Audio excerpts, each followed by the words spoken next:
आज की इस वीडियो में हम लोग चर्चा करेंगे हाल की सुर्खियों में रहा कच्चा थीवा द्वीप के बारे में, जिसको लेकर वर्तमान तमिलनाडु बीजेपी के अध्यक्ष के अन्नामलाई ने आरटीआई के माध्यम से भारत सरकार द्वारा 1974 में श्रीलंका को सौंपे गए कच्चा थीवा द्वीप के बारे में जानकारी मांगी थी।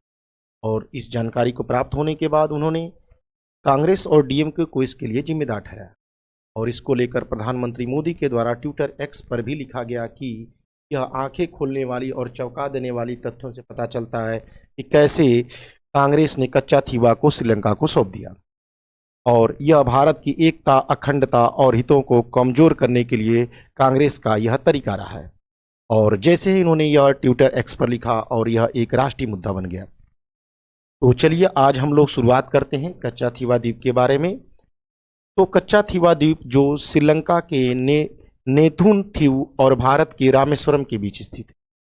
अगर इसकी लोकेशन को देखें तो यह पाक की खाड़ी में स्थित है, जो कि भारत के रामेश्वरम और श्रीलंका के जाफना के बीच में स्थित।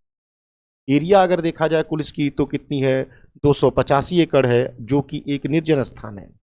यह रामेश्वरम से 33 किमी और जाफना से 62 किमी की दूरी पर स्थित है। इसका निर्माण 14वीं शताब्दी में ज्वालामुखी द्वारा निर्मित हुआ है। और इस पर अधिकार की बात करें तो मध्यकाल में इसका पर अधिकार जाफना के साम्राज्य का था, लेकिन 17वीं शताब्दी में इस पर नियंत्रण तमिलनाडु के रामनाथ जमींदारी के अधीन हो गया। और इस द्वीप को आगे चलकर ब्रिटिश राज में मद्रास प्रेसिडेंसी का हिस्सा बना दिया गया।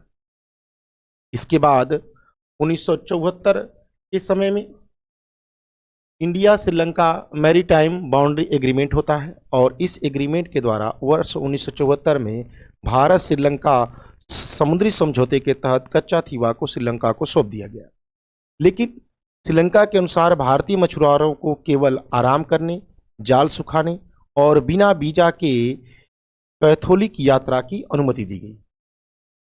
कैथोलिक यात्रा से संबंधित यहाँ पर यह है कि यहाँ पर सेंट एथोनी नामक एक चर्च है, जिसमें वर्ष में एक बार तमिलनाडु और श्रीलंका के जो लोग हैं वो इसकी यात्रा करते हैं।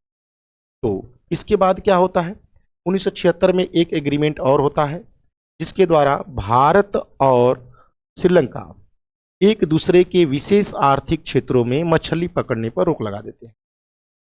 और आगे चलकर जब तमिलनाडु के आसपास के क्षेत्रों में जब मछलियां खत्म होने लगती हैं, तो भारतीय मछुआरे इस अंतर्राष्ट्रीय सीमा को पार कर जाते हैं और वहाँ की श्रीलंका की नेवी द्वारा इन्हें पकड़ लिया जाते हैं, जो कि हमेशा अक्सर खबरों में बना रहता है। और इस द्वीप को देने के बाद वहाँ के सरकारों के द्वारा इसका लगातार विरोध किया गया।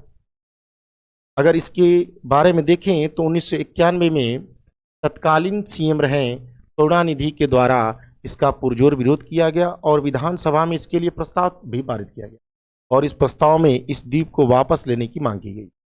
इसके बाद 2008 में उस समय की सीएम रही जयललिता जी के द्वारा इसे सुप्रीम कोर्ट में याचिका दायर की गई, और उस याचिका में श्रीलंका को दिए गए इस द्वीप को असंवैधानिक घोषित करने की मांग की गई।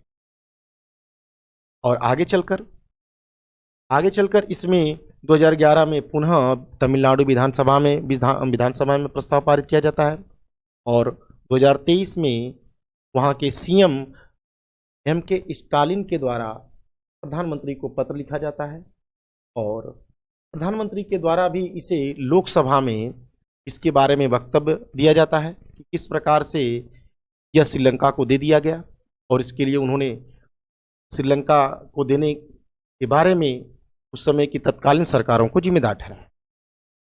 तो अगर वर्तमान परिस्थितियों को देखा जाए तो वर्तमान में यह जब भी चुनाव आते हैं, चाहे लोकसभा के हों भारत में या तमिलनाडु के विधानसभा चुनाव होते हों, तो यह बहस और मुद्दा बन जाता है।